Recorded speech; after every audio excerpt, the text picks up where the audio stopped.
পাশাপাশি আমি আর দিশা এক বিছানায় শুয়ে আছি।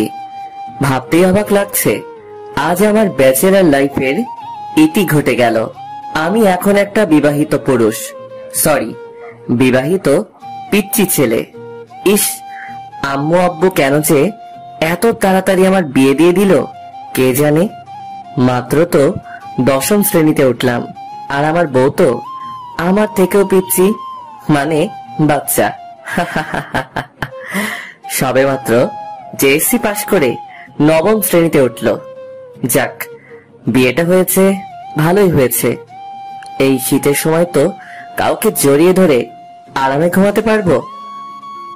আরে, মনে মনে কথা বলতে গিয়ে তো আমি আপনাদের পরিচয় দিতেই ভুলে গেছি। আমি হলাম বাবা মায়ের একমাত্র আদরের বাদুরের ছেলে আশফাকুল আজম ফয়সাল। আর আমার পাশে যে শুয়ে আছে, মানে আমার বউ দিশা, সেও তার মা বাবার, মানে আমার চাচা চাচির একমাত্র মেয়ে। সত্যি বলতে সে আমার চাচাতো বোন। আমরা এক বাসাতেই থাকি। আজকে আমাদের বিয়ে হয়েছে। কি, এত কম বয়সে আমার বিয়ে কেন দিল সেটাই ভাবছেন তো? তাহলে চলুন একটু ফ্ল্যাশব্যাকে যাই। আম্মু, আমি ছাদে যাচ্ছি, কবুতরগুলো দেখে আসি। যাচ্ছিস ভালো কথা, কিন্তু যে কবুতর দেখতে যাচ্ছিস ওই কবুতর মামার বাড়ি গেছে। মানে কি কি বলতে চাইছো তুমি? হ্যাঁ, আহারে ছোট খোকা, কিছুই বোঝে না। বোঝার মতো কিছু বললে তো বুঝতো। আমি বললাম ছাদে যাচ্ছি কবুতর দেখতে, আর তুমি বলছো আমার কবুতর নাকি নানার বাড়ি গেছে। আমি তো ঠিকই বললাম, দিশা মামার বাড়ি গেছে। আমি তো মায়ের কথা শুনে একটা দীর্ঘশ্বাস নিলাম। যাক বাবা, আম্মু কিছু বুঝতে পারিনি। আমি যে পাশের বাড়ির সকিনাকে লাইন মারছি, আম্মু সেটা টের পাইনি। ভেবেছে ওই জল্লাদনি দিশাকে দেখতে ছাদে যাচ্ছি। ওয়েট ওয়েট, আম্মু দিশার কথা বললো কেন? এর মানে আম্মু কি আমাকে আর দিশাকে নিয়ে? না না, এ আমি কি ভাবছি। দিশা তো আমার চাচাতো বোন। আগে ঢিলটা ছুঁড়ে দেখি নিশানায় লাগে কিনা। আম্মু, তুমি দিশার কথা কেন বললে? আমি কি কিছু বুঝি না নাকি? তুই যে সব সময় দিশার পিছনে আঠার মতো লেগে থাকিস, সেটা কি আমাদের চোখে পড়ে না? তার মানে আমি ঠিক যেটা ভেবেছি সেটাই। আম্মু আমাকে আর দিশাকে নিয়ে সন্দেহ করে। আমি তো ভাবি আম্মু আমাকে আর দিশাকে দেখে এত হাসে কেন। আম্মু ভাবে আমি দিশাকে পছন্দ করি। ধুর, আমি 5G পোলা হয়ে এটা বুঝতে এত লেট করলাম। আহ, এই সুযোগটা তো হাতছাড়া করা যাবে না। এবার আমার বদলা নেওয়ার পালা। এবার বুঝবে মামনি, থুক্কু ছুটকি ফয়সাল কি জিনিস। কি রে, এত কি ভাবছিস? ছাদে যাবি না? না আম্মু, কিছু না। আমার কবুতরই যখন নেই তখন ছাদে গিয়ে কি করব বলো? দেখো এবার ফয়সাল কি কি করে। তার মানে আমি যেটা ভেবেছিলাম সেটাই, তুই দিশাকে ভালোবাসিস? জি আম্মু, আমি দিশাকে অনেক লাভ করি। শুধু আমি না, সেও আমাকে অনেক লাভ করে। আলহামদুলিল্লাহ, এতদিনে আমার মনের আশা পূরণ হলো। যাহ বাবা, আম্মু তো দেখছি খুশিতে পাগল হয়ে গেছে। কিন্তু কেন? আমি তো খুশি হওয়ার মতো কোনো সত্য কথা বলিনি।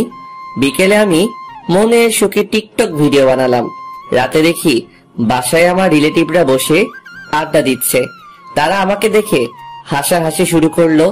মনে হয় আমি কোনো জোকার। ফয়সাল, তুই কবে এত বড় হলি রে? যবে থেকে তুমি সকিনার বড় বোন জরিনার সাথে প্রেম করতা তখন থেকে।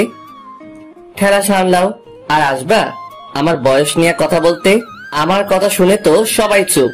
আর ভাইয়ের বউ মিলি ভাবি তো সেই মতো ভাইয়ের দিকে রাগি চোখে তাকিয়ে আছে। আমি গুনগুন করতে করতে আমার রুমে চলে এলাম। রুমে এসে তো সেই মাপের একটা শক খাইলাম। ভালোভাবে একটু রুমের চারিদিকে তাকিয়ে নিলাম।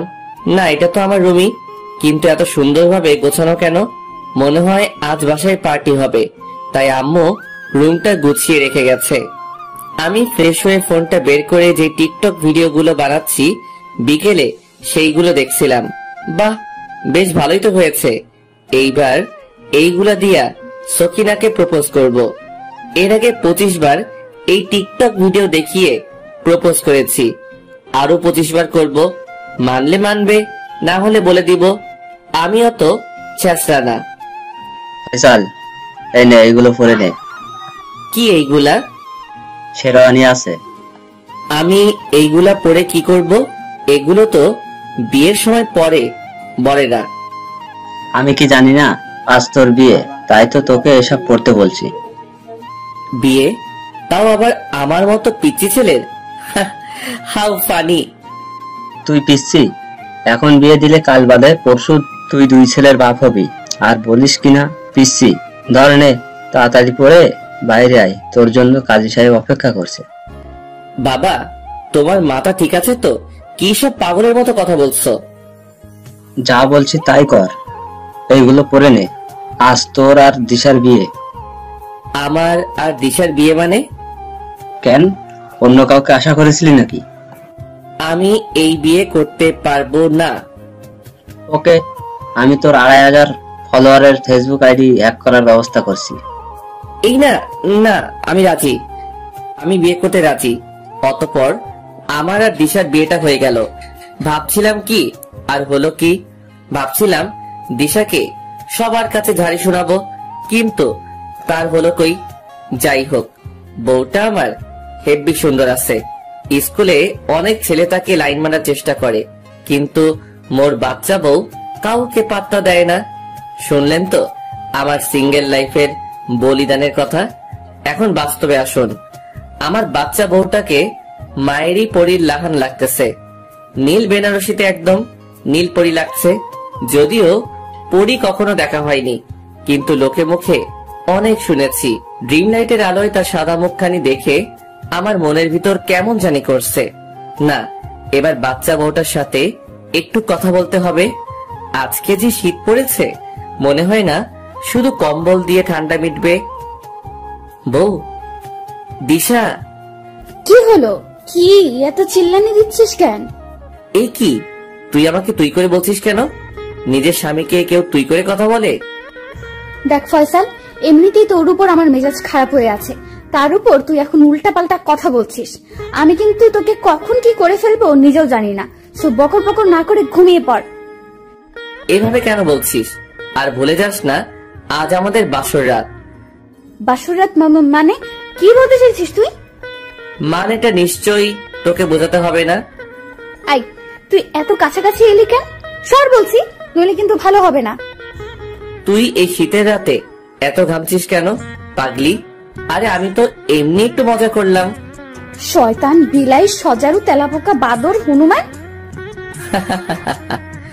এসব বলেই দিশা আমার বুকে কিল ঘুষি মারতে লাগলো। আরে আরে, এভাবে মারলে তো আমি মরে যাব, আর আমি এত তাড়াতাড়ি মরলে তো তুই বিধবা হয়ে যাবি। আমার কথা শুনে দিশা মারা বন্ধ করে দিল। আমি তাকে একটা হ্যাচকা টান দিয়ে নিজের বুকে নিয়ে এলাম। আমার গরম নিঃশ্বাস তার ঠান্ডা কপালে গিয়ে পড়ছে। দিশা কোনো কথা বলছে না, শুধু আমার চোখের দিকে তাকিয়ে আছে। আমি তার সাথে তাল মিলিয়ে তার চোখের দিকে তাকাতে লাগলাম। কাজল কালো দুটো চোখ, অনেক সুন্দর, যা ভাষায় প্রকাশ করা যাবে না।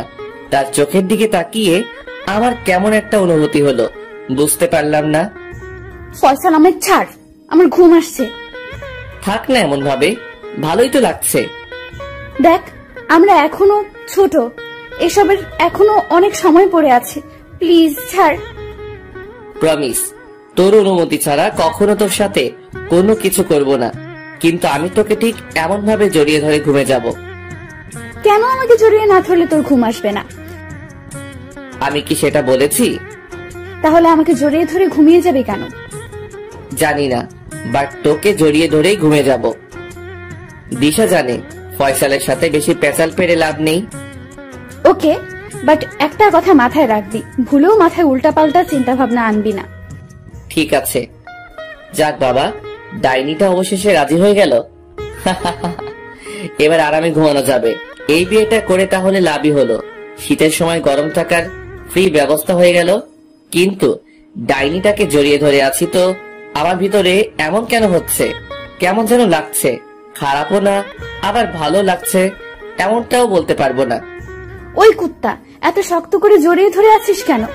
আমাকে তোর কোলবালিশ মনে হয়? কোলবালিশই তো। ওই কি বললি? আরে আমি বলছি তোর শরীরটা না খুবই নরম, একেবারে তুলার মতো। লুচ্চা, কিছু বললি? কই না তো। কটকটি। ওই তুই আমাকে কি বললি রে? কই আমি আবার তোকে কি বললাম? আচ্ছা এবার ঘুমা। ঘুমাবই তো। আজ কতদিনের স্বপ্ন পূরণ হলো, কত রাত স্বপ্ন দেখছি বউকে জড়িয়ে শীতের রাতে ঘুমে আসবো। আর কি দেখিসনি? দেখেছি, কিন্তু তোকে সেগুলো বলা যাবে না। কেন বলা যাবে না? কারণ তুই এখনো বাচ্চা। আর তুই কি? তুই তো একটা পিচ্চি ছেলে। দেখবি এই পিচ্চি ছেলে কি কি করতে পারে। তুই একটু আগে আমাকে কি প্রমিস করলি মনে নেই? এত তাড়াতাড়ি ভুলে গেলি? ভুলবো কেন, আমি তো এমনি তোকে শক্ত করে জড়িয়ে ধরলাম। কেন? তুই কেন আমাকে এত শক্ত করে জড়িয়ে ধরবি? হ্যাঁ, আমি কি তোর কোলবালিশ যে আমাকে এমন করে জড়িয়ে ধরবি? আরে কুল কুল, এত চেতে যাচ্ছিস কেন? আজ তো অনেক ঠান্ডা, তাই একটু গরম থাকার জন্য তোকে জড়িয়ে ধরলাম। তুই যে কত বড় লুচ্চা সে আমি খুব ভালো করেই জানি। তাই মানেটা কি? তুই কি মিন করতে চাইছিস? হ্যাঁ কিছু না। আর আজেরা পেঁচাল বাদ দিয়ে ঘুমা, আমার অনেক ঘুম পাচ্ছে। ওকে বউ, গুড নাইট। আর কথা বাড়ালাম না, দিশাকে শক্ত করে জড়িয়ে ধরে ঘুমিয়ে পড়লাম। আগে কখনো কোনো মেয়েকে এইভাবে জড়িয়ে ধরিনি। দিশাকে জড়িয়ে ধরার পর অজানা একটা অনুভূতি হলো আমার, বেশ ভালোই লাগছিল। দিশা আমার বুকের বাঁদিকে মাথা রেখে শুয়ে আছে। আজ নিজেকে বড় মানুষ মনে হচ্ছে। ঘুম ভাঙলো আবছা কুয়াশা ভরা সকালে। ঘুম ভেঙে যখনই নিজের জ্ঞানে ফিরি তখনই অনুভব করি কেউ অনেক শক্ত করে আমাকে জড়িয়ে ধরে আছে। আমি আমার মাথাটা বাঁদিকে ঘোরালাম। মাথাটা ঘোরাতেই আমার ঠোঁট দুটো গিয়ে পড়ে দিশার কপালে। আমি কিসটা নিজের ইচ্ছায় না করলেও আমার ভেতর অন্যরকম একটা ফিলিং কাজ করছিল। না, আর ঘুমিয়ে থাকলে হবে না, আজ আবার একটা খেলা আছে। আমি বিছানা থেকে উঠতে গেলাম কিন্তু পারলাম না, কারণ দিশা আমাকে জড়িয়ে ধরে আছে। অনেক চেষ্টা করলাম নিজেকে ছাড়ানোর, কিন্তু শেষমেশ ব্যর্থ, তাই আবার ঘুমিয়ে পড়লাম। ওই ফসু উঠ, অনেক বেলা হয়েছে। ওই কি? হ্যাঁ উঠছি, সবাই তোর জন্য নিচে অপেক্ষা করছে। ওই যা তো, আমাকে ঘুমাতে দে। দাঁড়া, দেখাচ্ছি মজা। দিশা মনে হয় চলে গেছে, যাক আর আমি একটু ঘুমিয়ে নেই। কিন্তু সেটা আর হলো না। কানের কাছে মশা গান গাইতে লাগলো। আমি চোখ খুলে দেখি দিশা আমার কান বরাবর ফোনে মশার গুনগুন শব্দর টোনটা বাজাচ্ছে। কি চান্দু, ঘুম থেকে উঠবা না? তোকে তো আমি। দিশাকে হ্যাচকা টান দিয়ে বিছানায় ফেলে দিলাম। ওই হারামি, ছাড় বলছি। দাঁড়া, আমার ঘুমের 12টা বাজানো, এবার ঠেলা সামলা। আমি আমার ঠান্ডা হাতটা দিশার গলায় রাখলাম। কি কেমন লাগলো? তোকে তো আমি পরে দেখে নিব। 3 মাস পর। দোস্ত, তোকে অনেকদিন থেকে একটা কথা বলবো ভাবছি, কিন্তু বলতে পারছি না। আরে দোস্ত, কি কথা বলে ফেল। দোস্ত, ইদানিং আমি দেখছি তোর চাচাতো বোন দিশা আমাদের পাড়ার বড় ভাই জনির সাথে ঘুরে বেড়াচ্ছে। জনি মানে ওই বকাটে ছেলেটা? তুই যাকে ভেবেছিস সেই। কিন্তু তার সাথে দিশা কেন ঘুরবে? দোস্ত, সত্যি কথা বলতে দিশা তার সাথে প্রেম করে। প্রেম করে মানে? আমার বন্ধুরা এখনো জানে না দিশা আমার বউ। আসলে আমাদের পরিবার ছাড়া এই বিষয়টা কেউ জানে না। দোস্ত, প্রেম করতে তো মানা নেই, কিন্তু তোর বোন যার সাথে প্রেম করছে সে তো একটা পেলে বয়। সেটা কম বেশি আমিও জানি। আচ্ছা দোস্ত, ওসব কথা বাদ দে, চল খেলতে যাই। সাকিবের কথা শুনে বুকটা কেমন ধুপ করে উঠল। দিশা কেন কারোর সাথে প্রেম করতে যাবে? তার বিয়ে হয়ে গেছে। না, ব্যাপারটা খুঁটিয়ে দেখতে হবে। তাই তো বলি আজকাল দিশা কেন আমার থেকে দূরে দূরে থাকে। খেলা শেষ করে একেবারে সন্ধ্যায় বাসায় আসলাম। বাসায় এসে ফ্রেশ হয়ে আমার রুমে চলে এলাম। এসে দেখি দিশা বিছানায় বই রেখে খুব মনোযোগ দিয়ে ফোন টিপছে। ওই, বই সামনে রেখে ফোন টিপছিস কেন? আমার ফোন, আমি যখন মন তখন টিপবো, তাতে তোর কি? আমার কি মানে? ভুলে যাস না, আমি তোর স্বামী আর তুই আমার বউ। আইসে রে স্বামী, আমি তোকে স্বামী হিসেবে মানি না। মানিস না বললেই হলো? সব কিছুতেই ছাড় দিই বলে ভাবিস না তোর যা ইচ্ছে তুই তাই করে বেড়াবি। ওই ওই, আমি কি করে বেড়াচ্ছি? হ্যাঁ, আমি তোর মতো আজ এর গাছের ফল কাল ওর গাছের ফল চুরি করে বেড়াচ্ছি না। ওকে, সো বুঝে শুনে কথা বলবি। দেখ দিশা, বেশি বাড়াবাড়ি করিস না, এর ফল কিন্তু ভালো হবে না। আমি আবার কি বাড়াবাড়ি করলাম? জনিকে কি হলো? চুপ হয়ে আছিস কেন? বল জনিকে, তার সাথে তুই কোথায় ঘুরে বেরিয়েছিস? হাত সরা। আগে বল জনিকে, তার সাথে তোর কি সম্পর্ক? জনিকে আমি ভালোবাসি, সে আমার বিএফ। ভালোবাসিস মানে? তুই না একটা বিবাহিতা মেয়ে? তো কি হয়েছে? আমি কি বলেছিলাম আম্মু আপু যে আমাকে বিয়ে দাও? ওকে, তোর যা ইচ্ছে তুই তাই কর। কথাটা বলে চলে এলাম ছাদে। যদিও ছাদে অনেক শীত পড়ছে, কিন্তু মাথাটা অনেক গরম হয়ে আছে। প্রেম করা হচ্ছে না জানিস? তোর কথা ভেবে আমি মেয়েদের টাঙ্কি মারা ছেড়ে দিয়েছি। কত কি ভেবে রেখেছি তোকে নিয়ে। স্কুলে কোনো মেয়ের সাথে কথা বলিনি, শুধুমাত্র তুই আমার বউ বলে। আর তুই কি না আমার কথা না ভেবেই প্রেম করা? আমারই ভুল হয়েছে।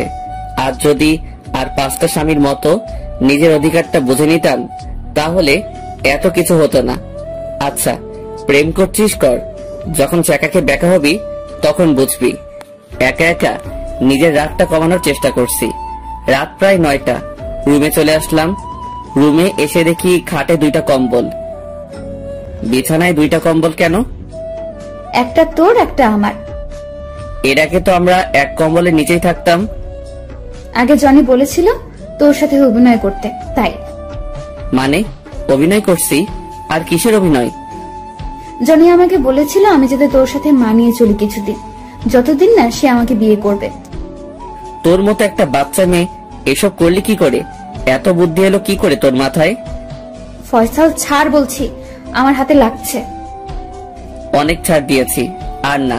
তুই বুঝিস না আমি তোকে ভালোবাসি? বুঝিস না আমার সবটা জুড়ে শুধু তুই? ফয়সাল ভালো হচ্ছে না কিন্তু। আমি যদি জনিকে বলি তুই আমার সাথে এমন করেছিস, তাহলে সে কিন্তু তোকে ছাড়বে না।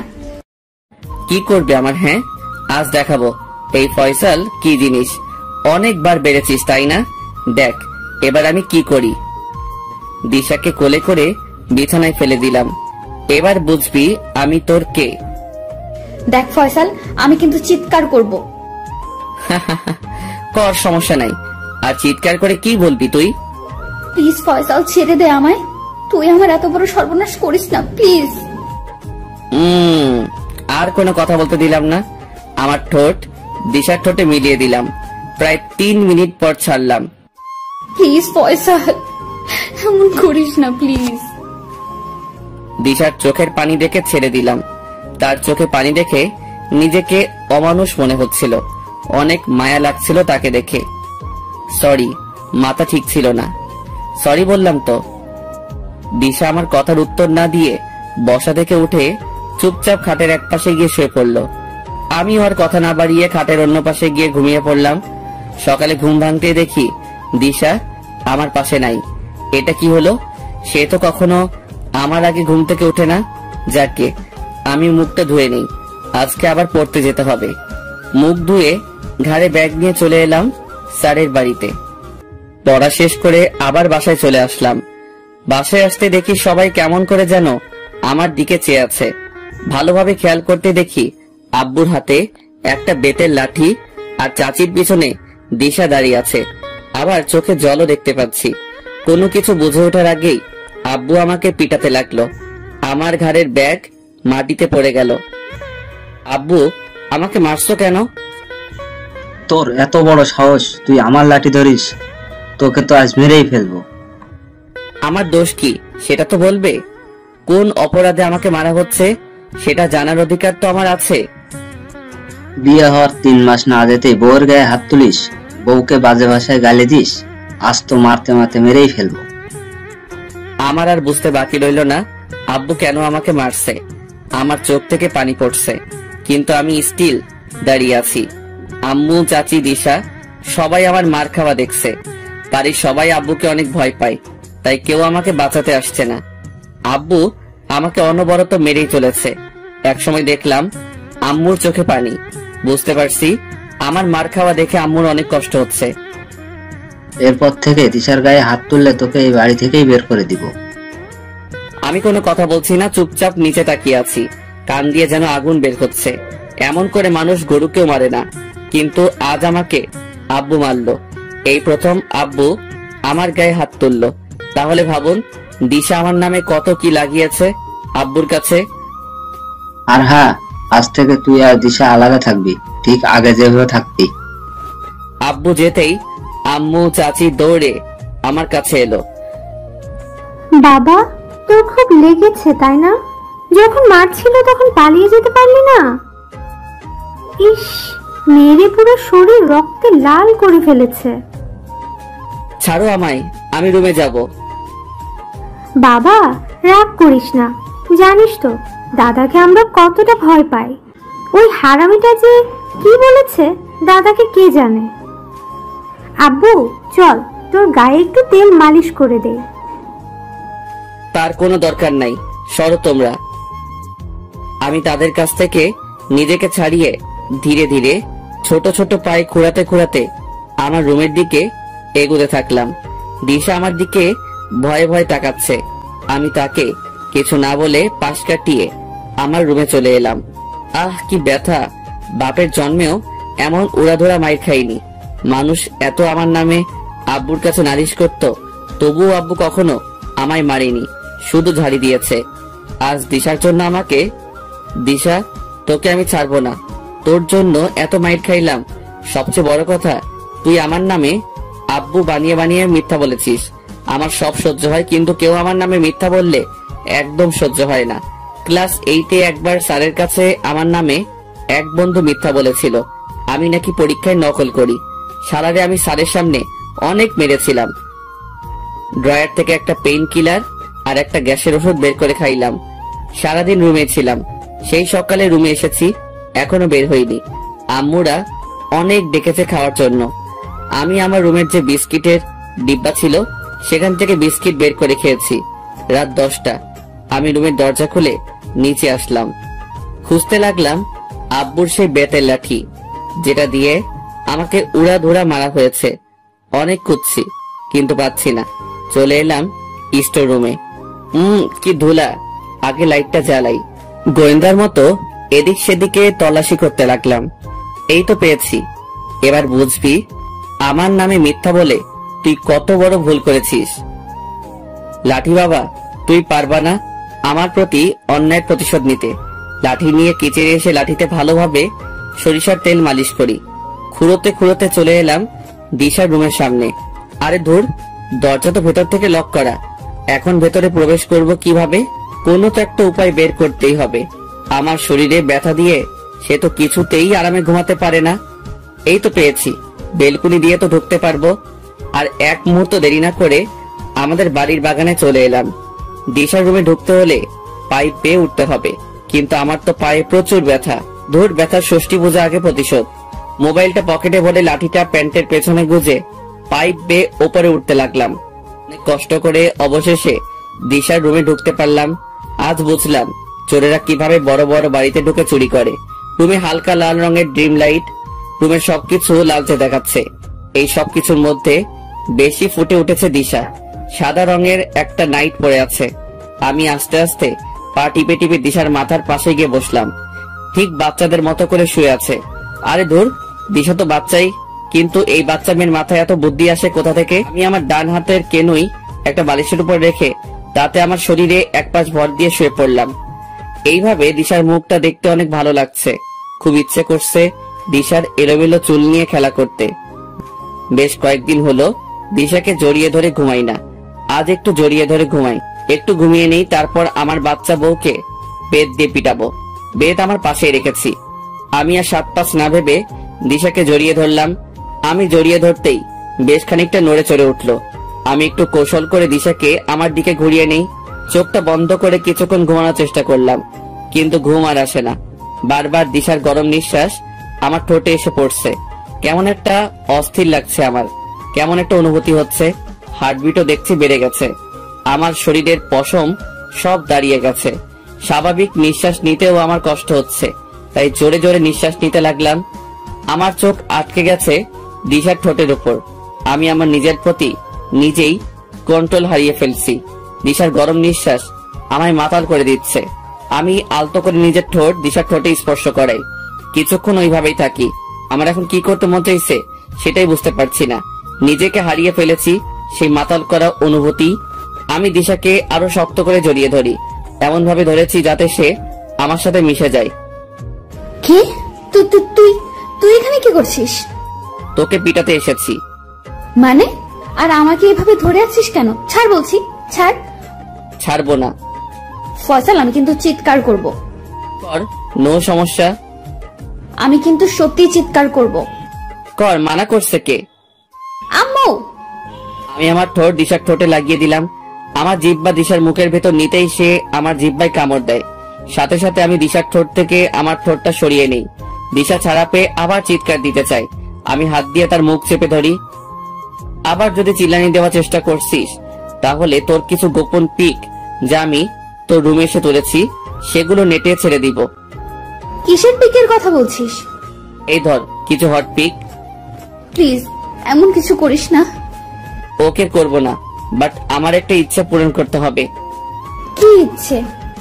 আমাকে লিপ কিস করতে দিতে হবে, তাও আমি যতক্ষণ চাইবো। কি কি বলি তুই? তোর কি মাথা খারাপ হয়েছে? আমার মাথা ঠিকই আছে। আমি তোর নেশায় হারিয়ে গেছি। তোর ঠোঁটে অদ্ভুত এক স্বাদ আছে। আমি সেই স্বাদ আবার নিতে চাই। ছি, তোর লজ্জা করে না একটা মেয়েকে এসব বলতে? তুই তো আমার বাচ্চা বউ। আমার মনের কথা, আমার চাওয়া পাওয়া সব তো তোকেই বলবো।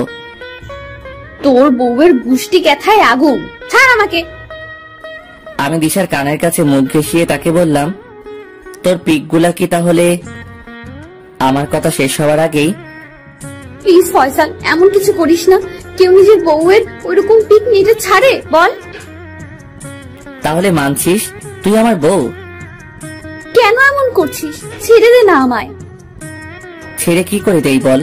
তোর জন্য আজ আব্বু প্রথমবার আমার গায়ে হাত তুলেছে। এর শাস্তি তো তোকে পেতেই হবে। ওকে, আমায় ছেড়ে দে।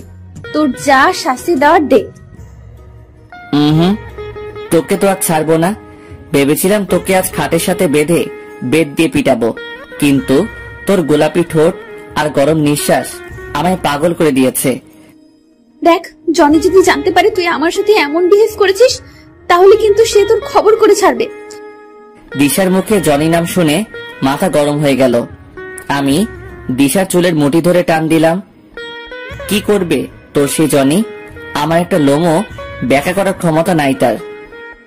ফয়সাল, আমার লাগছে। আমি দিশার চুল ছেড়ে দিলাম। তার থুতনির নিচে আলতো করে একটা চুম্বন খেলাম। সে হালকা কেঁপে উঠল। তার কাঁপুনি আমাকে আরো মাতাল করে দিল। আমি তার গলার চারপাশে পাগলের মতো চুমু খেতে থাকলাম। দিশা জোরে জোরে শ্বাস নিচ্ছে। ফয়সাল, প্লিজ ছেড়ে দে। আমি দিশার কথায় কান দিলাম না। দিশার 2 হাত বিছানার সাথে চেপে ধরলাম। তার ঠোঁটে আমার ঠোঁট লাগিয়ে সেই অদ্ভুত স্বাদ নিতে লাগলাম। অজানা এক অনুভূতি। কতক্ষণ এভাবে ছিলাম জানি না। একটা সময় দেখি দিশার কোনো রেসপন্স নাই। আমি দিশাকে ছেড়ে দেই, কিন্তু তার কোনোই প্রতিক্রিয়া নেই। চোখ বন্ধ করে শুয়ে আছে। আমি দিশার নাকের কাছে আমার 2টা আঙ্গুলের উল্টো দিক ধরলাম। না, শ্বাস তো চলছে। তাহলে দিশা কি ঘুমিয়ে পড়লো? আমি তাকে ধাক্কাতে লাগলাম, কিন্তু সে উঠছে না। আমি বেশ ভয় পেয়ে গেলাম। দিশার কিছু হলো না তো?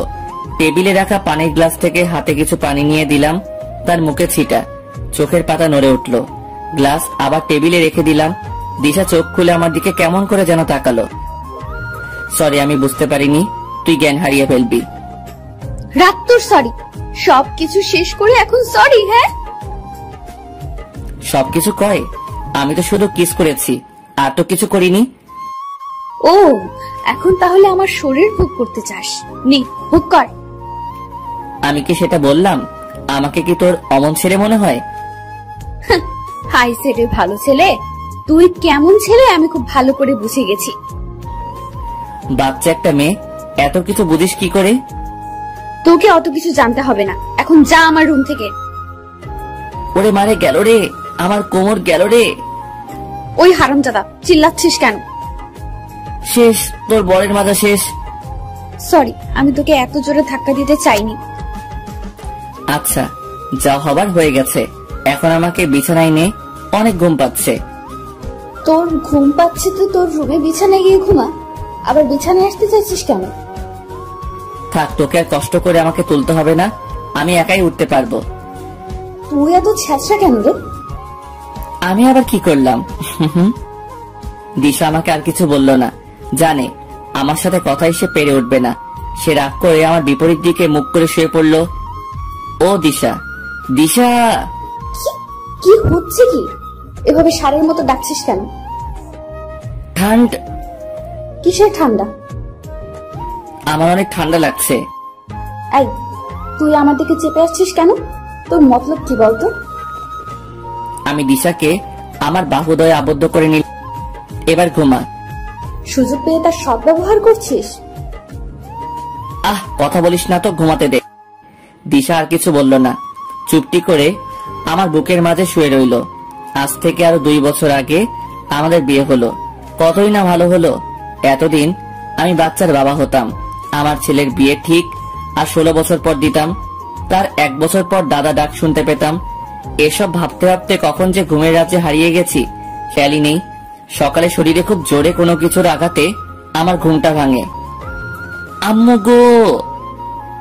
সামনে তাকিয়ে দেখি কাল রাতে যে বেতের লাঠিটা দিশাকে পিটানোর জন্য এনেছিলাম, সেটা তার হাতে। কি এটা? এত তেল কেন মাখছিস এতে? তুই যেন বেশি ব্যথা পাস, তাই তেল মাখিয়েছিলাম। কথাটা বলতে দেরি, কিন্তু দিশা সেই লাঠি দিয়ে আমাকে পিটাতে দেরি নাই। আরে মারছিস কেন? তোকে আজ মেরেই ফেলবো। তোর এত বড় সাহস, আমাকে মারার জন্য তুই লাঠি নিয়ে আমার রুমে আসিস? রুমের ভেতর আমি আর দিশা ছুটোছুটি করছি। দিশা দেখ, ভালো হচ্ছে না কিন্তু। খারাপ তো তখন হবে যখন তোকে ধরতে পারবো। বরের গায়ে হাত তুলে তুই পরের জন্মে পেতনি হবি কিন্তু। এবার কোথায় পালাবা চান্দু? দিশা তারা বোকা। ব্যাস হয়ে গেল। দিশা লাঠি ফেলে আমাকে জড়িয়ে ফেললো। দিশা আমার বুকে মুখ লুকিয়ে আছে। দিশা, আমাকে ছাড় তো, অনেক গরম লাগছে। না, ছাড়বো না। আরে ছাড় না, আমার এখন পালাতে হবে। তেলাপোকাটা আমাদের দিকে আসছে। কি ভালোটাই না লাগছে। আগে যদি এই ফর্মুলা ইউজ করতাম তাহলে এতদিনে দিশা আমার হয়ে যেত। তেলাপোকা চলে গেছে। সত্যি বলছিস তো? রে বউ, সত্যি বলছি। এবার আমার কোল থেকে নাম। মেয়ে তো না, ঠিক একটা আটার বস্তা। কি? আমি আটার বস্তা? তা নয় তো কি। তুই আসলে একটা শয়তান। দিশা, আজ তুই আমার সাথে স্কুলে যাবি। তোর সাথে স্কুলে যেতে আমার বইই গেছে। যদি না যাস তাহলে তোর সেই পিক গুলো কি করবো জানিস? যাব। এখন বের হ আমার রুম থেকে। কিরে, কিছু বললি? কই না তো। আমি মনের শোকে রুম থেকে বেরোতে যাব, আর দরজা খুলে দেখি আব্বু। দূর, যেখানেই বাঘের ভয় সেখানেই সন্ধ্যা হয়। কিরে, তুই দিশার রুমে কি করছিলি? তোমার ভাজির রুমে একা শুতে ভয় পাচ্ছিল, তাই আমাকে ডেকে তার রুমে শুতে বলেছিল। কই, দিশা তো আগে কখনো একা শুতে ভয় পেত না। বিয়ের পর মেয়েরা একটু ভীতু হয়ে যায়, তা তুমি জানো। কই, তোর আম্মু তো কখনো আমায় এমন কিছু বলেনি। বলবে কি করে? আম্মু কি অন্য কাউকে ভয় পায়? ভয় পাই তো তোমাকে। কিছু বললি? কই, কিছু বলিনি তো। তোর কথা কেন জানি আমার বিশ্বাস হচ্ছে না। তুই একটু দিশাকে ডাকতো। ঠিক আছে। দিশা, ও দিশা, দিশা গো, কই গো বউ আমার? তোমাকে আমার এই হারামজাদা, বাপের সামনে দাঁড়িয়ে কেউ বউকে এমন আদর করে ডাকে? ওই নবাবজাদি, তোকে কখন থেকে ডাকছি, কানে কথা যায় না? কানে কি তোর তুলা ভরা আছে? শয়তান ছেলে, বউকে সম্মান দিয়ে ডাকতে পারিস না? কি হলো, এত চিল্লাচ্ছিস কেন? দিশা, মা এখানে আয় তো। জি চাচ্চু, বলো। আমি গালে হাত দিয়ে দাঁড়িয়ে আছি। আসলে বাবা বলছিল আমি তোমার রুমে কিভাবে এলাম, ভাবছে আমি আবার তোমাকে নির্যাতন করছিলাম। না চাচ্চু, আমি তোমার ছেলেকে তার রুম থেকে ডেকে এনে তেল মালিশ করছিলাম। কিন্তু ফয়সাল যে বললো তুই নাকি একা শুতে ভয় পাচ্ছিলি। ভয়ই তো পাচ্ছিলাম, তাই তোমার ছেলেকে আমার রুমে থেকে যেতেই বলি। তুই তো ওর রুমে গিয়ে থাকতে পারতি। চাচ্চু, তুমি ভুলে গেলে? তুমি তো তোমার ছেলেকে বলেছিলে যেন তার রুমে আমি না থাকি, তাই সে আমার রুমে এসেছে। বাহ, চমৎকার, এমনই তো চাই। এমনি কি তোকে আমার ছেলের বউ করেছি? চাচ্চু। আব্বু চলে গেল আর আমি মুখটা হা করে দিশাকে দেখছি। এটা মেয়ে না অন্য কিছু? এইটুকু একটা বাচ্চা মেয়ের মাথায় এত কিছু আসে কিভাবে? আমি বাড়ির বাইরে সাইকেল নিয়ে দাঁড়িয়ে আছি। আজ আমি আর দিশা একসাথে সাইকেলে চেপে স্কুলে যাব, যদিও সে গাড়ি করে প্রতিদিন স্কুলে যায়। এতক্ষণ লাগে তো রেডি হতে? আমার একটু সময় লাগে। আটা ময়দা মাখলে তো দেরি হবেই। এই তুই কি বললি? বলছি অনেক দেরি হয়ে গেছে, এখন তাড়াতাড়ি সাইকেলে উঠে পড়। কি, আমি সাইকেলে করে স্কুলে যাব? না, প্লেনে করে যাবি। আমি তো কোনোদিন সাইকেলে চড়িনি। তো কি এখন চড়বি? আমি বসবো কোথায়? পিছনে তো বসার কোনো জায়গাই নাই। সামনে বস। দিশাকে সাইকেলের সামনে বসিয়ে স্কুলে চলে এলাম। স্কুলের সবাই আমাদের দিকে চোখ বড় বড় করে তাকাচ্ছে, মনে হচ্ছে আমরা কোনো এলিয়েন। টিফিনে আমরা সব বন্ধু বসে আড্ডা দিচ্ছি। তখনই আমার এক বন্ধু এসে বলল, দিশা নাকি টিফিন পালিয়ে লেকের পাড়ে জনির সামনে প্রেমের আলাপন করছে। নিজের বউ অন্য কারোর সাথে ডেটে গেছে, এটা কি মেনে নেওয়া যায়? না, অনেক হয়েছে, আর না। এবার এর একটা বিহিত করতেই হবে, যে করেই হোক দিশার ব্রেকআপ করাতেই হবে। দোস্তরা থাক, আমি বাড়ি গেলাম। আমার শরীরটা ভালো করছে না। একটু আগেই তো চাঙ্গা ছিলি।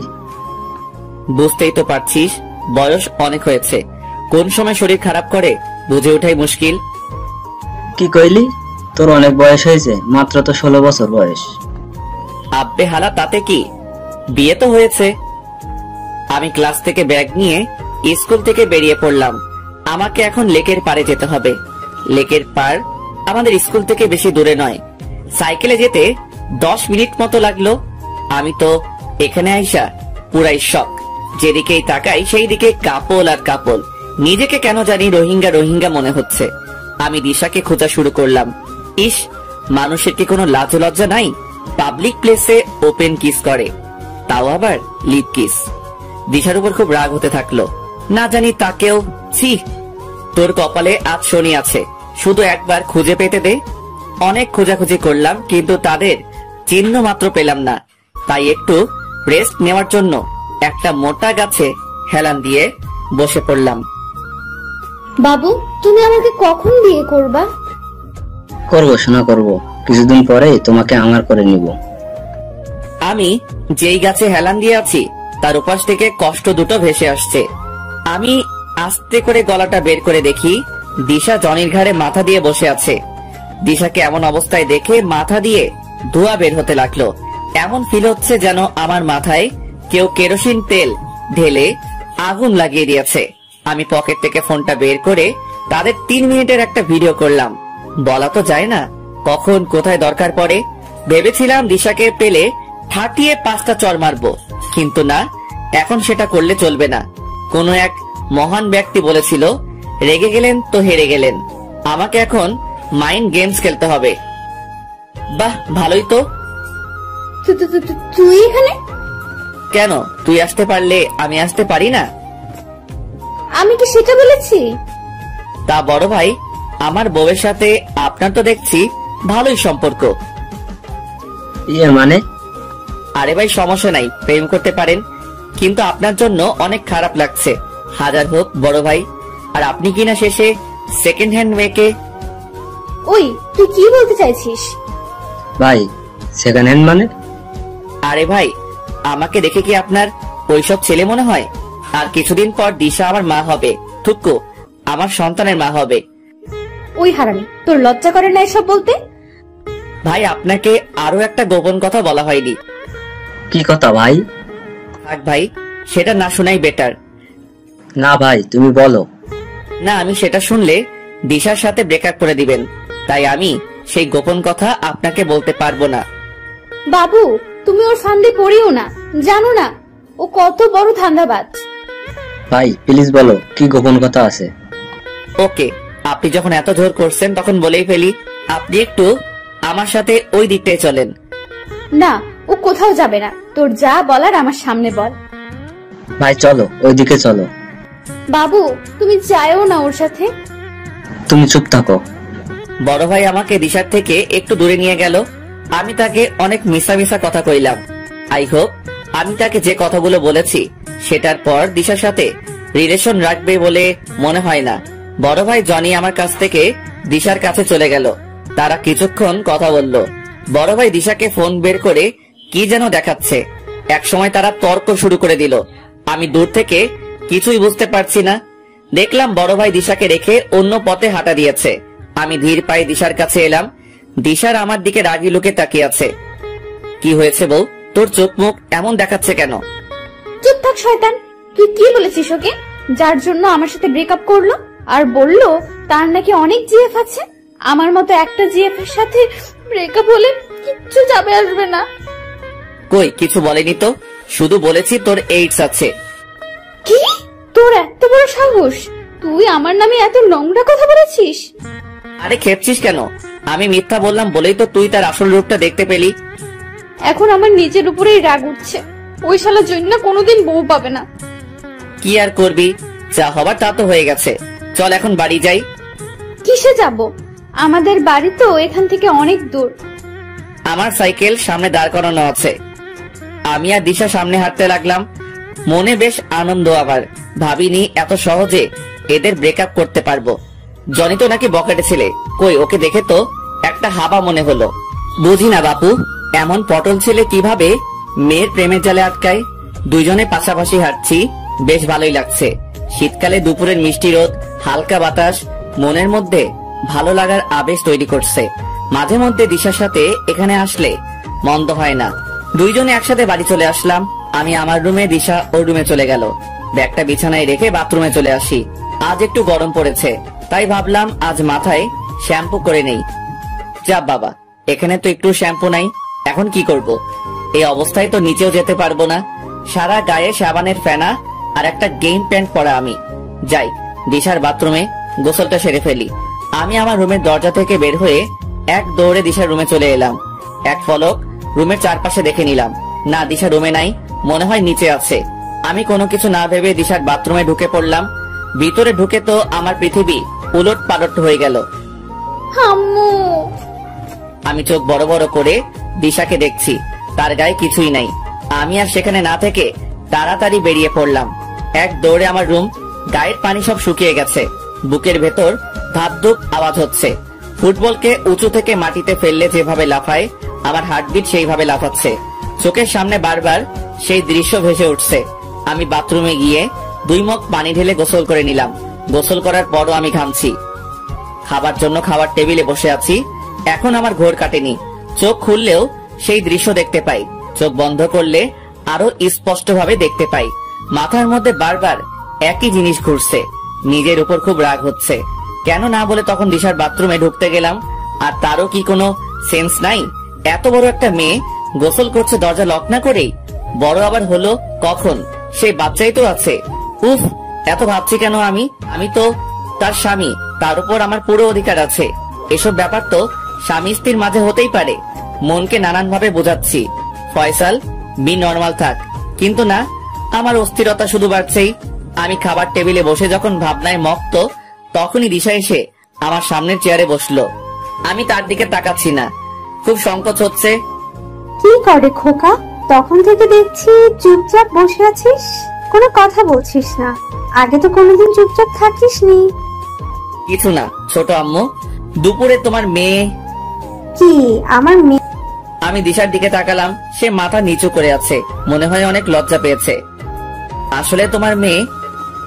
আবার থেকে গেলি কেন?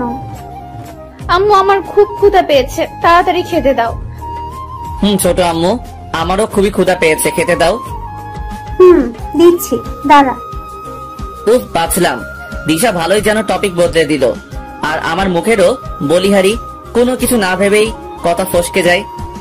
ফয়সাল, তোর আব্বু বলে গেছে তোরা দুজনে একসাথে এক রুমে থাকিস। আমি আর তোর ছোট আম্মু একটু তোর নানুর বাসা যাব। আজ রাত থেকে কাল সকালে আসবো। তোর আব্বু ও চাচু কেউ মনে হয় আজ ঢাকা থেকে ফিরবে না। তোরা দুজনে আবার ঝগড়া করিস না। আমিও যাব তোমাদের সাথে। তোকে যেতে হবে না, তুই ফয়সালের সাথে বাড়িতেই থাকবি। আমি খাওয়া শেষ করে আমার রুমে চলে এলাম। শরীরটাও কেমন ম্যাচ ম্যাচ করছে। বিছানায় শুতেই কখন ঘুমিয়ে পড়েছে সঠিক বলতে পারবো না। ঘুম থেকে উঠে দেখি দিশা আমার পাশে শুয়ে আছে। আমি ওয়াশরুমে গিয়ে ফ্রেশ হলাম। ফ্রেশ হয়েই নিচে চলে এলাম। ও, ঘুম থেকে উঠে পড়েছিস? আমরা তো তোর রুমেই যাচ্ছিলাম। তোমরা কি এখনই বের হবা? এখনই বের হব। তোরা থাক, আমরা গেলাম। আর দিশা, মামুনির খেয়াল রাখবি। ছোট্ট মেয়ে তো, একটু বুদ্ধি কম, একটু মানিয়ে থাকিস। আচ্ছা। ভালোভাবে থাকিস কেমন? আম্মু আর চাচি চলে গেল। আমি বাসার দরজা লাগিয়ে সোফায় বসে টিভি অন করে তামিল মুভি দেখতে লাগলাম। রাত অনেক হয়েছে। দিশা আমার পাশে বসে বসে বই পড়ছে। আমি শুয়ে শুয়ে ফোন টিপছি। হঠাৎ আমার মাথায় শয়তানি বুদ্ধি চাপলো। দিশা, একটু নিচে যাবি প্লিজ? কেন? এক গ্লাস পানি নিয়ে আসবি, আমার গলা শুকিয়ে গেছে। যাচ্ছি। দিশা রুম থেকে বেরিয়ে গেল। আমিও তার পিছু পিছু চলে আসলাম। দিশা সিঁড়ি দিয়ে নিচে চলে আসলো। আমি সিঁড়ির পাশে একটা জায়গায় বসে পড়লাম। দিশা পানি নিয়ে উপরে আসলেই আমি আচমকা বেরিয়ে পড়ব, আর সে ভয় পেয়ে যাবে। বেশ মজাই হবে সারাদিন। এবারও জ্বালানি তাকে আর একটু স্বাভাবিক হওয়ার জন্য কিছু তো একটা করতেই হতো। দিশা পানির গ্লাস নিয়ে সিঁড়ি বেয়ে উপরে উঠছে। আমি অপেক্ষায় আছি কখন একেবারে উপরে আসবে। দিশা সিঁড়ি শেষ পর্যায়ে। আমি হাউ শব্দ করে বেরিয়ে পড়লাম। তারপর দিশার জোরে একটা চিৎকার। চোখের সামনে দিশা সিঁড়ির উপর থেকে নিয়ে গড়িয়ে গড়িয়ে পড়ল। আমি ছুটে নিচে চলে এলাম। দিশার মাথা থেকে অনেক রক্ত ঝরছে। আমি দিশাকে অনেক ডাকছি, কিন্তু সে কোনো সাড়া দিচ্ছে না। মুহূর্তের মধ্যে সাদা ফ্লোর লাল বর্ণ ধারণ করলো। আমি দিশার মাথা আমার কোলে করে ধাক্কাচ্ছি। সে কোনো রেসপন্স করছে না। কি করব কিচ্ছু বুঝতে পারছি না। মাথার মধ্যে সবকিছু জ্যাম লেগে গেছে। দিশাকে কোলে তুলে বাড়ি থেকে বেরিয়ে পড়লাম। আমাকে তাড়াতাড়ি মেডিকেলে যেতে হবে। দিশাকে ওটিতে নেওয়া হয়েছে। আম্মু চাচি আমার পাশেই আছে। তারা দুইজনে অনেক কান্না করছে। আব্বুর আর চাচুও কিছুক্ষণের মধ্যে চলে আসবে। আমার চোখ দিয়েও পানি ঝরছে। কেন ঝরছে বুঝতে পারছি না। আগে যখন দিশা চোট পেয়ে বাসায় আসতো, আমি তখন খুব হাসতাম। দিশার ব্যথা আমি আনন্দ পেতাম। তবে আজ কেন আমার এত কষ্ট হচ্ছে? এমন কেন মনে হচ্ছে কেউ বুকে হাতুড় দিয়ে আঘাত করছে? এর নামই কি ভালোবাসা? হয়তো। হ্যাঁ, আমি দিশাকে ভালোবেসে ফেলেছি, খুব বেশি ভালোবেসে ফেলেছি। ওটি রুমের সামনে বসে বসে ভাবছি এসব, তখনই আব্বু আর চাচ্চুর আগমন। চাচ্চু এসে কান্না শুরু করে দিল। চাচ্চুকে কখনো এইভাবে কাঁদতে দেখিনি। কাঁদবেই না বা কেন? একমাত্র মেয়েটার, মেয়ের আদরে যেন কমতি না পড়ে, তাই আর কোনো সন্তান নেননি। অবশ্য আমাকে চাচ্চু চাচি নিজের ছেলেই ভাবে। আমার তো মনে হয় আমার আব্বুর থেকে চাচ্চুই আমাকে বেশি ভালোবাসে। কি করে হলো এসব? আসলে আব্বু কথা শেষ করার আগেই ঠাস ঠাস করে কয়েকটা চর বসিয়ে দিল। মেডিকেলে সবাই তখন আমাদেরকে দেখছে। তুই কি কখনো মানুষ হবি না? আর কত জ্বালাবি আমাদের? এখন মনে হচ্ছে আল্লাহ কেন আমাদের বাবা হওয়ার সুযোগ করে দিয়েছিল। তোর জন্ম না হলে তো ভালোই হতো। তোর জন্য এলাকার মানুষের কাছে কত কথা শুনতে হয়, আর আজ তোর জন্য আমার মামুনিটা মরতে বসেছে। তোর সাথে দিশার কেন বিয়ে দিয়েছি জানিস? যাতে সে আমাদের থেকে দূরে না থাকে। আর আজ তোর জন্য ওইটুকু একটা মেয়ে মরতে বসেছে। আমি চাই না তোর জন্য ওর কোনো ক্ষতি হোক। আমি আর রিস্ক নিতে চাই না। তুই আজকেই আমার বাড়ি থেকে বের হয়ে যাবি, আর কখনো তোর মুখ যেন আমাদের দেখতে না হয়। তুমি এসব কি বলছো? তোমার মাথা ঠিক আছে তো? আমার মাথা ঠিক আছে। চলে যেতে বলো তোমার ছেলেকে, আমি ওর মুখও দেখতে যাই না। দাদা, ফয়সাল আমাদের ছেড়ে কোথায় যাবে? সে ও তো ছোট ছোট মানুষ একটা নাই ভুলই করে ফেলেছে, তাই বলে তুমি তাকে এত বড় শাস্তি দিবে? আমি তোদের কোনো কথা শুনতে চাই না। ও যদি চলে না যায় তাহলে আমি বাড়ি ছেড়ে চলে যাব। না আব্বু, তোমাকে কোথাও যেতে হবে না, আমি চলে যাব। কি বলছিস আব্বু? কোথায় যাবি তুই? আম্মু, শুনলে না আব্বু কি বললো? আমি যদি চলে না যাই তাহলে সে নাকি তোমাদেরকে ছেড়ে চলে যাবে। তার বাড়ি গাড়ি, সে কেন আমার মতো বাদুড়ে ছেলের জন্য বাড়ি থেকে চলে যাবে? আহ, এত কথা বলছিস কেন? দূর হয় এখন এখান থেকে, আর কখনো যেন তোর মুখ না দেখি। চলে যা এই শহর থেকে, দূরে কোথাও চলে যা। আব্বু, চলে যাব। শুধু যাওয়ার আগে একটিবার দিশার মুখটি দেখতে চাই। না বাবা, তুই কোথাও যাবি না। তুই চলে গেলে আমি কাকে নিয়ে থাকবো? কে আমার সাথে সারাক্ষণ শয়তানি করবে? আমি তো সারা জীবনের জন্য চলে যাচ্ছি না, একদিন না একদিন ঠিক ফিরে আসবো। যেদিন ফিরে আসবো সেদিন আব্বুকে মানুষের কাছে কথা শুনতে হবে না। আব্বু গর্ব করে বলবে, আল্লাহ যেন আমার মতো সন্তান প্রত্যেক বাবা মাকে দেয়। তোকে দিশার মুখ দেখতে হবে না, তুই এখনই আমার চোখের সামনেতে সর। আব্বু প্লিজ, একবার দিশার মুখটা দেখতে দাও, তারপরে আমি চলে যাব। তুই থাক, আমি সবকিছু ছেড়ে চলে যাচ্ছি। আব্বু, তোমায় কোথাও যেতে হবে না, আমি চলে যাচ্ছি। আব্বু যাস না। আমি আম্মুকে ছাড়িয়ে নিয়ে কপালে একটা চুমু খেয়ে চলে এলাম বাড়িতে। চোখ দুটো কিছুতেই বাদ মানছে না, বুকটা ফেটে যাচ্ছে। কোথায় যাব, কি করব? আব্বু কেন আমায় এত বড় শাস্তি দিল? কি করে থাকবো তাদেরকে ছাড়া? এসব ভাবছি আর কাঁদছি। রুমে এসে আমার জামা প্যান্ট সব একটা ব্যাগে পুরে নিলাম। সবার কয়েকটা প্রিন্ট করা ছবিও নিলাম, যদিও সবার ছবি আমার ফোনে আছে। পড়ার টেবিলে বসে একটা পাতায় লেখা শুরু করলাম, ভালোবাসি তোকে, সবাইকে ছেড়ে চলে যাচ্ছি। কোথায় যাব নিজেও জানি না। তোর অনেক ভালো হবে, আমি আর তোকে বিরক্ত করব না, তোর সাথে ঝগড়া করব না। তবে যাওয়ার আগে তোকে কিছু কথা বলে যেতে চাই। জানি আমি তোকে সারাক্ষণ বিরক্ত করি, জ্বালিয়ে পুড়িয়ে মারি, কিন্তু বিশ্বাস কর, এসবের মাঝে আমি অদ্ভুত এক ভালো লাগা খুঁজে পাই। তোকে রাগাতে আমার খুব মজা লাগে। জানিস, রাগলে তোর লম্বা নাক ফুলওয়ালা নাক ঘেমে যায়, তখন তোকে দেখতে অনেক কিউট লাগে। ইচ্ছে করে আমার ভোতা নাক দিয়ে তোর নাকের ঘামগুলো মুছে দেই। প্রতি রাতে তোকে জড়িয়ে না ধরলে ঠিক মতো ঘুমাতে পারি না। তোকে জড়িয়ে ধরলে আমার কেমন জানি অনুভূতি হয়। ঠিক দোলনা খাওয়ার সময় দোলনা যখন খুব উঁচুতে ওঠে আবার নিয়ে নামে, তখন বুকের মধ্যে যেমন হয় ওই রকম। কেন আমার এসব ভালো লাগে বুঝতে পারতাম না, তবে আমার ধারণা আমি তোর প্রেমে পড়ে গেছি। আমার বাবা বউটার প্রেমে পড়ে গেছি। আমি সঠিক জানি না প্রেম ভালোবাসা কি, তবে আজ যখন তুই সিঁড়ি থেকে পড়ে গিয়ে জ্ঞান হারিয়ে ফেলিস, তোর লাল রক্তে যখন আমার সারা গায়ে, তখন আমার সবকিছু অন্ধকার লাগছিল, মাথায় প্রচুর চাপ অনুভব হচ্ছিল। তখন বুঝতে পারি তুই আমার কতটা জোরে আছিস। তুই ছাড়া আমার এক মুহূর্ত চলবে না।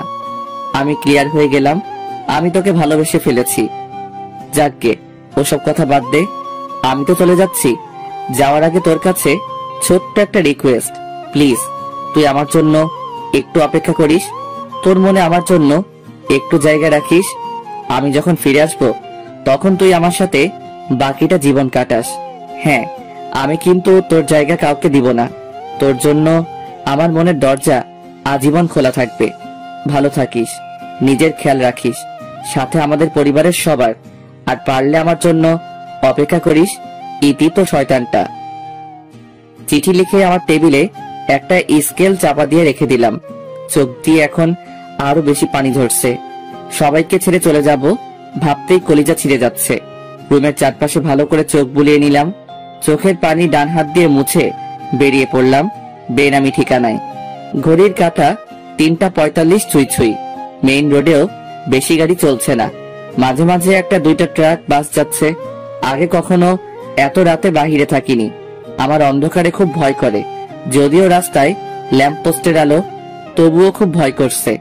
ফাঁকা রাস্তায় একা একা হাঁটছি। 5-7 মিনিট পর পর ভো করে ট্রাক নয়তোবা বাস পাশ দিয়ে চলে যাচ্ছে। 1 ঘন্টা হাঁটার পর রেলওয়ে স্টেশন চলে আসি। আমি ঢাকা যাব। সেখানে গিয়ে কি করব জানি না। এর আগেও কয়েকবার পিকনিকে ঢাকা গিয়েছি। চিরপরিচিত শহরস্থ ছেড়ে যাব ভাবতেই গায়ে কাটা দিচ্ছে। আমি কাউন্টারে গিয়ে একটা টিকিট কাটলাম। ট্রেন 5টায় ঢাকার উদ্দেশ্যে রওনা দিবে। আমি আমার টিকিট নিয়ে ট্রেনে উঠে পড়লাম। আমার সিট খুঁজে বের করে সেখানে বসে পড়ি। এখনো সবকিছু স্বপ্নের মতো মনে হচ্ছে। এটা যদি স্বপ্ন হতো, জীবনে সব থেকে বেশি খুশি হতাম। বাবা, তুমি কেন আমাকে এত বড় শাস্তি দিলে জানি না, তবে আজ প্রতিজ্ঞা করছি, যতদিন না নিজেকে সবার সামনে তুলে ধরতে পারবো, ততদিন তোমাকে আমার মুখ দেখাবো না। জানি আমার খুব কষ্ট হবে, বাট আমায় পারতে হবে। ও করে ট্রেনের হুইসেল বেজে উঠলো। সাথে সাথে আমার বুক ধাক করে উঠলো। ট্রেন আস্তে আস্তে চলা শুরু করলো। ইচ্ছে করছে এখনই জানালা ভেঙে লাফ দিয়ে ট্রেন থেকে নেমে পড়ি। Excuse me. জি, আমাকে বলছেন? বলছি কি, আপনার সিটে কি আমাকে বসতে দিবেন? ফাইজলামি করেন আমার সাথে?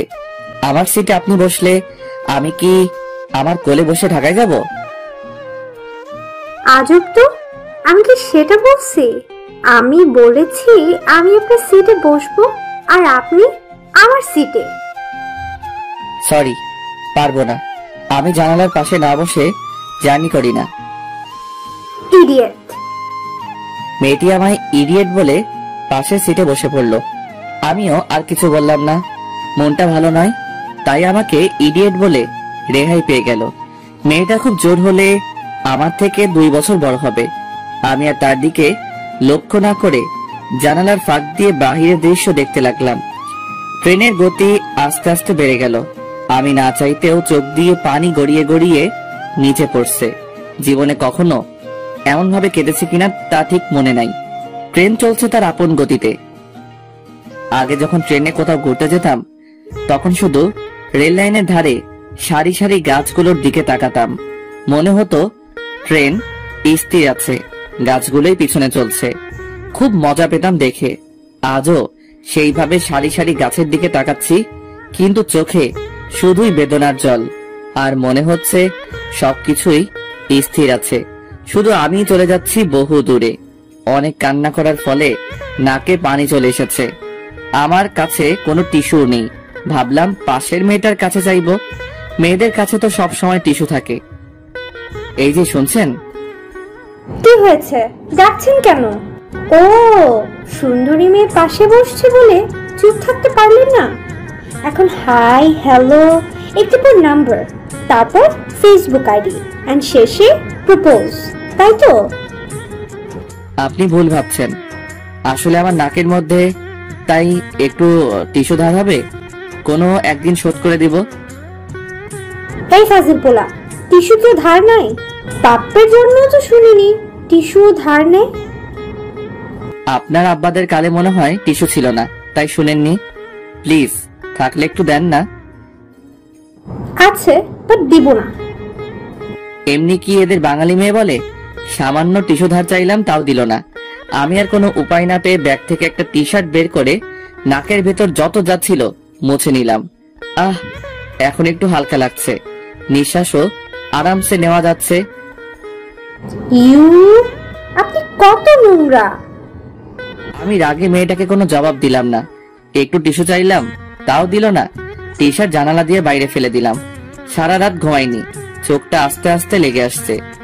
আমার বরাবরই বদ অভ্যাস, ভোরের দিকে ঘুমিয়ে তলিয়ে পড়ি। কেউ যদি তখন আমাকে ছেড়ে বুড়িগঙ্গা নদীতে ফেলে দেয়, তাও সেই সময় ঘুম ভাঙবে না। মাথা সহ শরীর সম্পূর্ণ সিটের পেছনে এলিয়ে দিলাম। চোখটা আস্তে করে বন্ধ করে ঘুমের দেশে পাড়ি দিব। এমন সময় ঘাড়ে কারো মাথা অনুভব করি। চোখ খুলে বাম দিকে তাকালাম। মেজাজটা গেল খারাপ হয়ে। সেই কিপটা মেয়েটা আমার ঘাড়ে মাথা দিয়ে আরামে ঘুমাচ্ছে। আমি তার মাথাটা হাত দিয়ে ঠেলে সরিয়ে দিলাম। আবার চোখ বন্ধ করে ঘুমাতে যাব, তখনই তার মাথা আমার ঘাড়ে এসে পড়ল। অনেকটা বিরক্তি নিয়ে সে আগের মতো তার মাথা সরিয়ে দিলাম। কিছুক্ষণ পর আবার আমার ঘাড়ে মাথা রাখলো। এবার শুধু মাথা না, তার পুরো শরীরের ওজন আমার শরীরে রাখলো। এমনিতেই মনটা খারাপ, তার উপর তখন টিস্যু দিল না। আমি আর তাকে না সরিয়ে বিদ্যুৎ গতিতে সিট থেকে উঠে যাই, আর সে গিয়ে আমার